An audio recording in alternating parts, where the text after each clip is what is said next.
வணக்கம். Welcome to foods of India. இன்றைக்கி நம்ம எல்லா விதமான வெரைட்டி ரைஸ்க்கும் சூப்பராக பொருந்துகிற மாதிரி ஒரு துவையல் ரெசிபி தான் பார்க்க போகிறோம். எள்ளு துவையல். இந்த எள்ளு துவையல் ரெடி பண்ணுறதுக்கு முதல்ல நம்ம எள்ளை வறுத்து எடுத்து வச்சுக்கணும். வெள்ளை எள் அல்லது கருப்பு எள் எது வேணாலும் எடுத்துக்கலாம். நான் 1.5 டேபிள் ஸ்பூன் கருப்பு எள் எடுத்திருக்கேன்.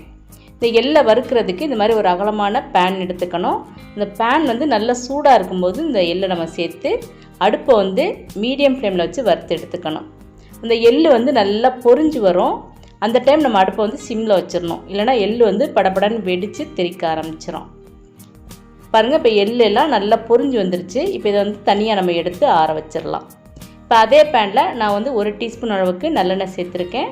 இப்போ அடுப்பை நம்ம மீடியம் ஃப்ளேமில் வச்சு 1 டேபிள் ஸ்பூன் அளவுக்கு உளுந்தம்பருப்பு சேர்த்துக்கலாம். உளுந்தம்பருப்பு நல்லா பொன்னிறமாக வரணும். அது வரைக்கும் நம்ம நல்லா வறுத்து எடுத்துக்கணும். பாருங்கள், உளுந்தம்பருப்பு இந்த மாதிரி நல்ல கலர் மாறி வரும்போதே காரத்துக்கு 5 மிளகாய் வத்தல் சேர்த்துக்கலாம். அப்புறம் ஒரு சின்ன துண்டு பெருங்காயம், கட்டி பெருங்காயம் சேர்த்துக்கலாம். கட்டி பெருங்காயம் இல்லைன்னா தூள் பெருங்காயம் சேர்த்துக்கலாம். அரை நெல்லிக்காய் சைஸுக்கு நம்ம கொஞ்சமாக புளி சேர்த்துக்கலாம். இப்போ இதெல்லாம் சேர்த்து நம்ம நல்லா இந்த மாதிரி வறுத்து விட்டுக்கணும்.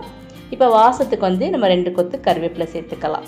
கருவேப்பிலையும் எண்ணெயில் நல்லா வதங்கினதுக்கப்புறம் நம்ம தேங்காய் துருவல் சேர்த்துக்கணும். நான் அரை மூடி தேங்காயில் பாதி அளவு தேங்காய் எடுத்திருக்கேன். அதை இந்த மாதிரி பல்லாக கீறி வச்சுருக்கேன். இப்போ அதை இதில் சேர்த்துக்கலாம்.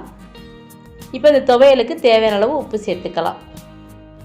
தேங்காயும் எண்ணெயில் நம்ம நல்லா வதக்கி எடுத்துக்கணும். அப்போ தான் அந்த துவையல் நல்ல வாசம் கொடுக்கும். தேங்காய் நல்லா வதங்கிருச்சு. இப்போ நம்ம அடுப்பை ஆஃப் பண்ணிவிட்டு இது எல்லாத்தையும் நல்லா ஆற விட்டுக்கலாம். இப்போ அதுக்கப்புறம் இது எல்லாத்தையும் நம்ம மிக்ஸி ஜாரில் சேர்த்து அரைச்சி எடுத்துக்கணும். இப்போ வறுத்து வச்சுருக்க எல்லா பொருட்களையும் இது கூட சேர்த்துக்கலாம். அதே மாதிரி வறுத்து வச்சுருக்க எள்ளையும் சேர்த்துக்கலாம்.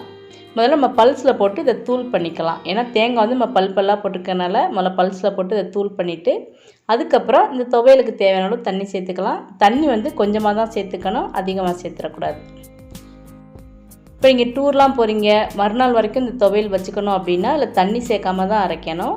இப்போ நம்ம ஒரு நாளே யூஸ் பண்ணிடுவோம் அப்படின்னா தண்ணி சேர்த்து அரைச்சிக்கலாம். இந்த எள்ளு துவையல் ரொம்ப நைஸாக அரைச்சிடக்கூடாது, மீடியமாக தான் அரைச்சி எடுத்துக்கணும்.